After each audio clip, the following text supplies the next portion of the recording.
Hello friends, welcome to Bismi சமையல். இன்னைக்கு நம்ம சேனலில் ரொம்ப ஒரு இன்ட்ரெஸ்டிங்கான வீடியோ தான்.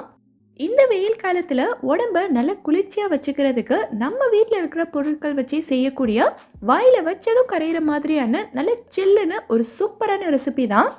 இதை நீங்கள் இஃப்தார் டைமில் நோன்பு திறக்கிறதுக்காகவும் ரெடி பண்ணிக்கலாம். எப்படி செய்கிறதுன்னு பார்க்குறதுக்கு முன்னாடி நீங்கள் நம்மளோட வீடியோவை இப்போ தான் ஃபஸ்ட் டைம் பார்க்குறீங்கன்னா நம்மளோட பிஸ்மி சமையலுக்கு சப்ஸ்கிரைப் பண்ணுங்கள். பக்கத்தில் இருக்க பெல் ஐக்கானில் ஆப்ஷன் ஆலும் செலக்ட் பண்ணிக்கோங்க. இது செய்கிறதுக்கு நான் அரைக்கப்பளவுக்கு ஜவ்வரிசி எடுத்திருக்கேன். இதை ஒரு பவுலில் போட்டுக்கலாம். இப்போ இதில் தண்ணி ஊற்றி இந்த ஜவ்வரிசியை ஒரு 15 நிமிஷத்துக்கு நல்லா ஊற விட்டுக்கலாம். இதுக்கு நீங்கள் மாவு ஜவ்வரிசி எடுக்கிறத விட நைலான் ஜவ்வரிசி எடுத்தீங்கன்னா ரொம்ப ஈஸியாக இருக்கும். ஒரு 15 நிமிஷத்துலேயே ஜவ்வரிசி பார்த்தீங்கன்னா இந்த அளவுக்கு நல்லா ஊறி இருக்கு. இப்போது இந்த தண்ணி எல்லாத்தையும் வடிகட்டிட்டு இந்த ஜவ்வரிசியை மட்டும் நம்ம தனியாக எடுத்துக்கலாம். ஒரு பாத்திரத்தில் நான் 3/4 லிட்டர் அளவுக்கு தண்ணி சேர்த்துருக்கேன். இந்த தண்ணியை நல்லா சூடு பண்ணிக்கலாம். தண்ணி ஓரளவுக்கு சூடானதுமே இதில் நம்ம வடிகட்டி எடுத்து வச்சுருக்க ஜவ்வரிசியை சேர்த்துடலாம். ஜவ்வரிசி சேர்த்த உடனேவே ஒரு ஸ்பூன் வச்சு லைட்டாக இந்த மாதிரி கலந்து விட்டுருங்க. இல்லைனா நம்ம சேர்த்த ஜவ்வரிசி எல்லாமே அடியில் போயிட்டு ஃபுல்லாக ஒட்டிக்கும். இந்த ஜவ்வரிசி எல்லாமே நல்லா வெந்து கண்ணாடி பதமாக வரணும். ஸோ அது வரைக்கும் இதை வேக வச்சுக்கலாம். லைட்டாக அப்பப்போ கலந்து விட்டுக்கிட்டே இருங்க, இல்லைனா அடி பிடிச்சிரும். நம்ம ஊற வச்சுருந்ததுனால இந்த ஜவ்வரிசி எல்லாமே சீக்கிரமாக வெந்துடும். ஸோ ஒரு 5 நிமிஷத்துலேயே பார்த்திங்கன்னா இந்த அளவுக்கு நல்லா கண்ணாடி பதமாக வெந்துருச்சு. இப்போது இதில் நான் கொஞ்சமாக பிஸ்தா எசன்ஸ் சேர்த்துட்டு நல்லா கலந்து விட்டுக்கிறேன். உங்ககிட்ட பிஸ்தா எசன்ஸ் இல்லை அப்படின்னா நீங்கள் கொஞ்சமாக க்ரீன் ஃபுட் கலர் சேர்த்துக்கலாம். இந்த கலர் தான் சேர்க்கணுங்கிற அவசியம் கிடையாது. உங்ககிட்ட எந்த கலர் இருக்கோ நீங்கள் சேர்த்துக்கலாம்.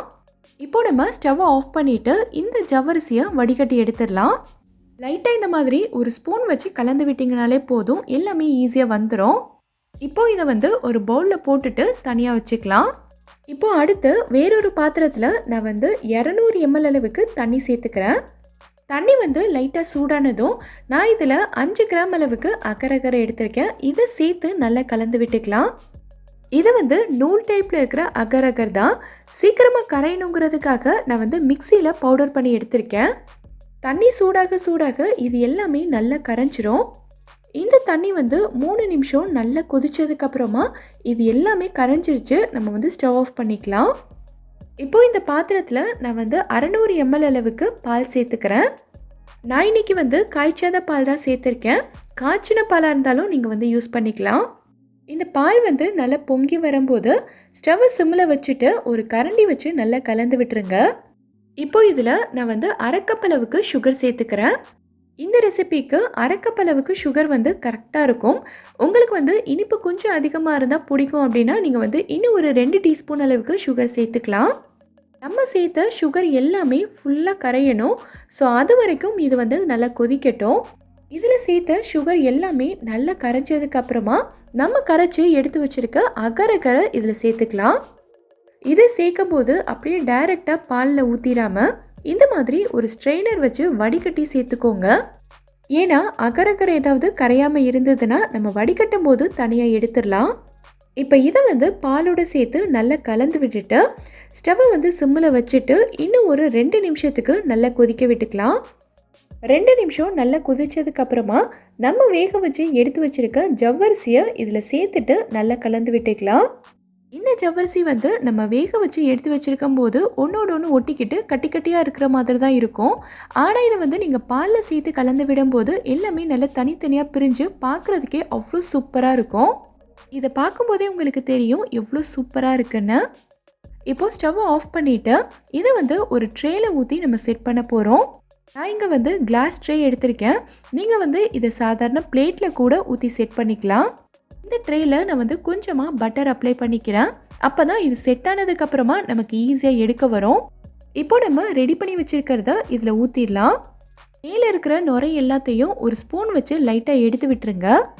மீதி இருந்ததை நான் இந்த மாதிரி குட்டி குட்டி சிலிக்கான் மோல்டில் ஊற்றிக்கிட்டேன். இது ஒரு 3லேருந்து 4 மணி நேரத்தில் சூப்பராக செட் ஆயிரும். செட் ஆனதுக்கப்புறமா நீங்கள் ஃப்ரிட்ஜில் எடுத்து வச்சுக்கலாம். உங்களுக்கு தேவையானப்போ சில்லுன்னு கட் பண்ணி சாப்பிட்டுக்கலாம். எவ்வளோ சூப்பராக செட் ஆகி வந்திருக்கு பாருங்கள். ஒரு கத்தி வச்சு லைட்டாக ஓரங்கள் எல்லாத்தையும் எடுத்து விட்டுட்டு இந்த மாதிரி ஒரு பிளேட்டில் கவுத்துனீங்கன்னா ஈஸியாக வந்துடும். இதை உங்களுக்கு தேவையான சைஸில் கட் பண்ணிக்கலாம். இதில் நம்ம பால் ஜவ்வரிசியெல்லாம் சேர்த்து செஞ்சுருக்கிறதுனால சாப்பிட்றதுக்கே அவ்வளோ டேஸ்ட்டாக இருக்கும். குட்டீஸ்க்கெல்லாம் கொடுத்தீங்கன்னா விரும்பி சாப்பிடுவாங்க. இந்த ரெசிபியை கண்டிப்பாக ட்ரை பண்ணி பாருங்கள், உங்களுக்கும் ரொம்பவே பிடிக்கும். இந்த ரெசிபியை நீங்கள் கட்டாயம் ட்ரை பண்ணி பாருங்கள். ட்ரை பண்ணிவிட்டு எப்படி வந்ததுங்கிறத கண்டிப்பாக எனக்கு கமெண்ட்டில் சொல்லுங்கள். இந்த வீடியோ பிடிச்சிருந்தா லைக் பண்ணுங்கள். உங்கள் ஃப்ரெண்ட்ஸ், உங்கள் ஃபேமிலி மெம்பர்ஸ்க்கு இந்த வீடியோ யூஸ்ஃபுல்லாக இருக்கும்னு நினச்சிங்கன்னா கண்டிப்பாக ஷேர் பண்ணுங்கள். மறக்காமல் நம்ம பிஸ்மி சமையலுக்கு சப்ஸ்கிரைப் பண்ணிவிட்டு பக்கத்தில் இருக்க பெல் ஐக்கானில் ஆப்ஷன் ஆலும் செலக்ட் பண்ணுங்கள். தேங்க்யூ.